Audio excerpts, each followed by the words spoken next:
Good morning. This is Rob from Next Truck Sales, and I want to take this opportunity and introduce you to our 2007 Peterbilt 386. It features a Caterpillar C13, a 13-speed manual transmission. I will take you through the truck. We'll get it running. I've had it running already. It's good and hot. It's a little bit below freezing this morning. Started up first crack of the key, which is encouraging. And I've got it good and hot now, so we can take the oil filler cap off and show you the blow by.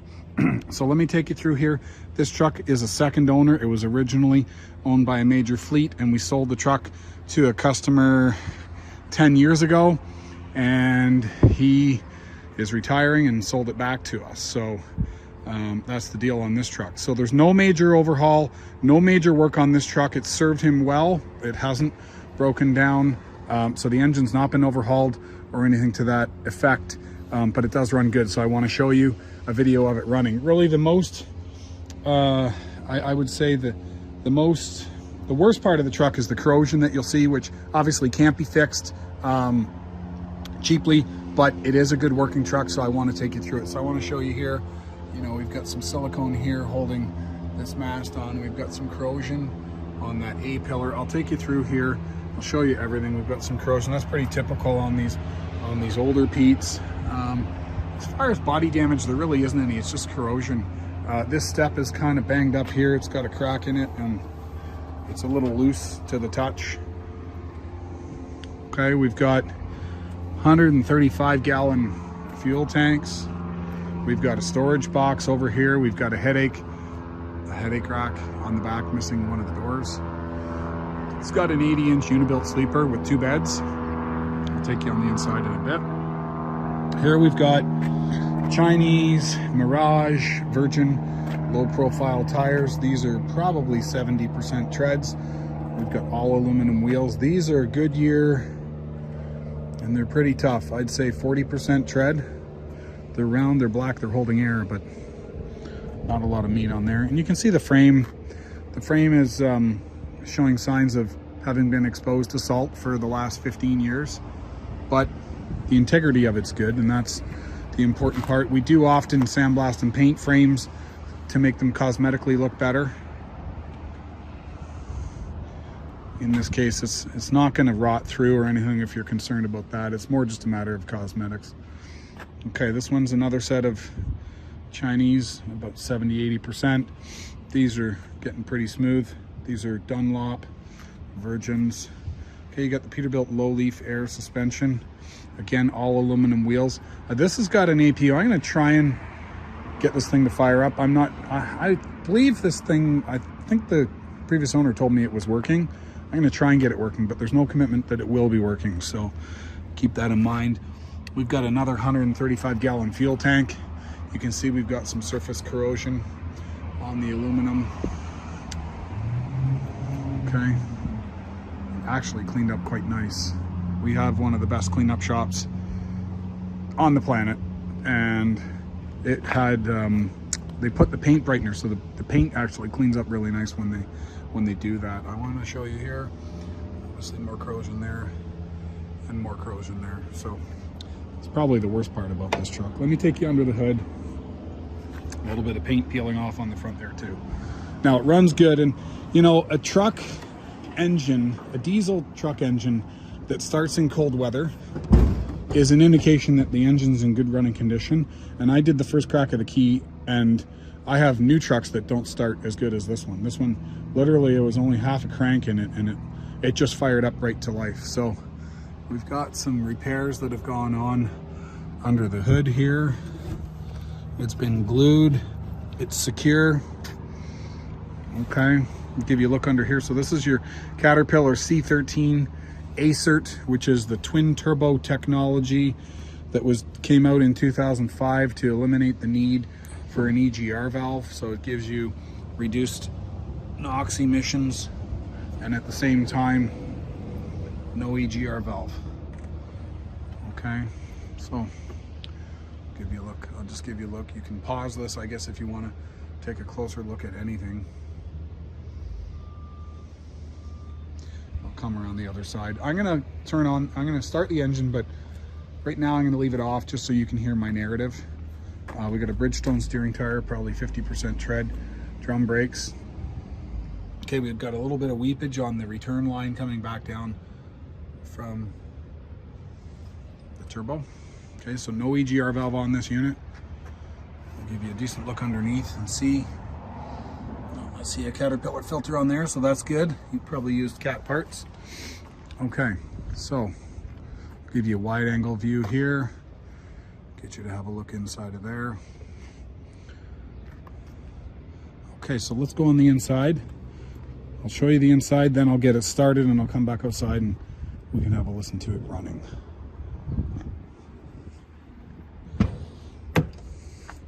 Okay, so I want to point out a couple things. Number one, 2007, this is the last year they made trucks without DPFs, and you'll see it conforms to US federal DOT standards, as well as emissions. I think there's an emission compliance label up here as well. So I'll give you a good look. So we've got a multi-way adjustable seat. It's kind of half wore out, but it's not terrible. I've seen worse. We've got power mirrors and power windows. I don't see power locks. Let me get inside of here. So we got 1,839,029 kilometers. So that works out to about 1.1 miles. I'll work that out. If you multiply that by 0.621, you'll get your miles. I tried to convert to miles, and I think it's pushing this button, and I think this button is broken. I couldn't get it to switch. So if you absolutely need to see miles, you're going to change that speedometer head. So 28,000 hours, 3 degrees, that's just above the freezing mark. Okay, so we got power windows are working. Okay, what else do we got? We got a right-hand power mirror, which is working. Left hand is manual. Okay, we've got an ABS light on, not sure why. Okay, we got 12 volts. Our coolant is at 140. I'm going to turn up the cruise. So that to go up. There we go. Okay. Oil pressure is at 35 pounds. Okay, we've got a little bit, if you look at the gauges, they're a little cloudy. It's because we just shampooed the upholstery. So the upholstery is a little damp, and we've got some excessive moisture inside the cab, which is going to condensate inside those gauges, so that'll go away. I'll give you a decent look here of the inside.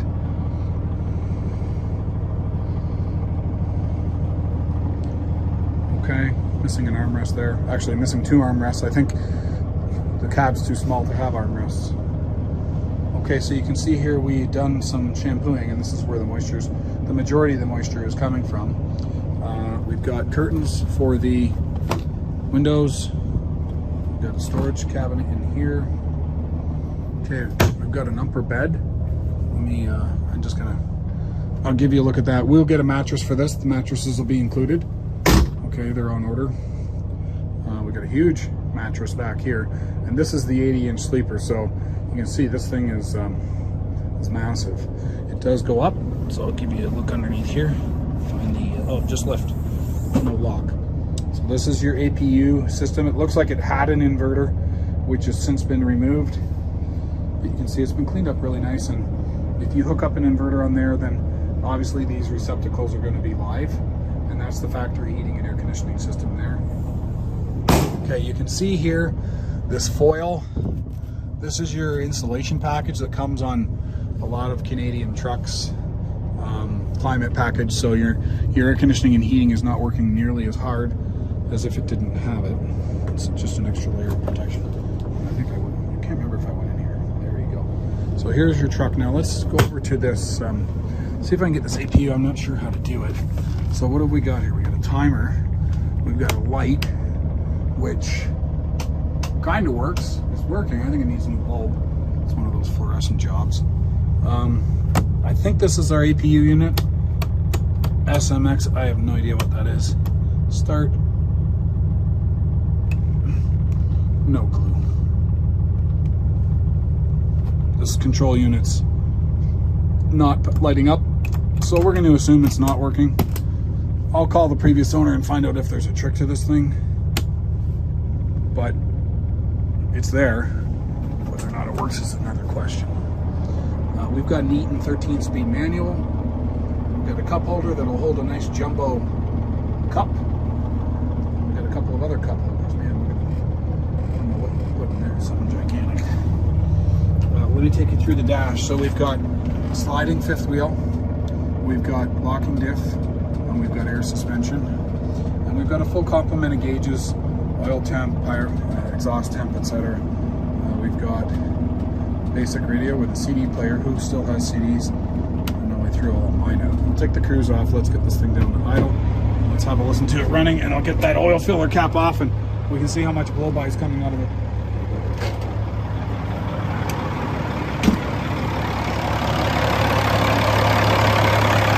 Sounds good. Hopefully you can pick it up from my earpiece. So, take this off, let's see what's happening here.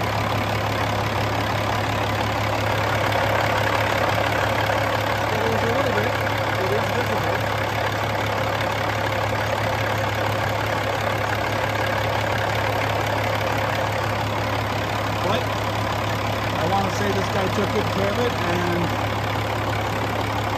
you never know. Some of these older pre-emission engines seem to run forever. So, decent blow-by.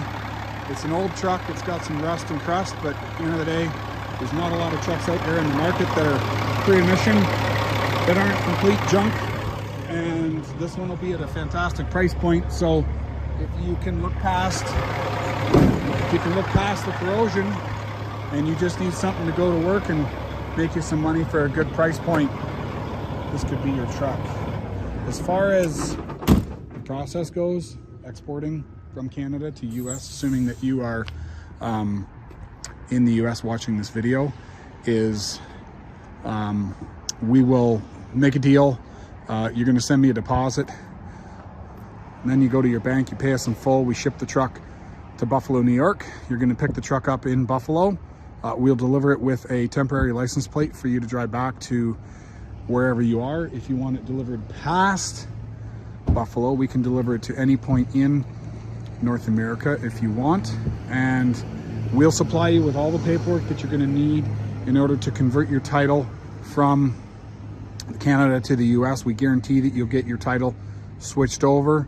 The time frame on that is typically 1 to 2 weeks after receipt of the truck. We get the paperwork that you need in order to convert your title. The only state where we tend to have a problem trying to get the paperwork is New Jersey, and that's because New Jersey wants original paperwork from customs, and customs takes about a month to get the original paperwork.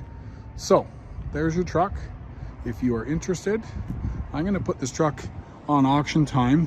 It'll be on pre-auction time, and then if it doesn't sell before it goes to the auction, then it'll be in the auction. So if you want to call me before it goes to auction and make a deal, my number is 844-489-8789, and I hope to hear from you soon.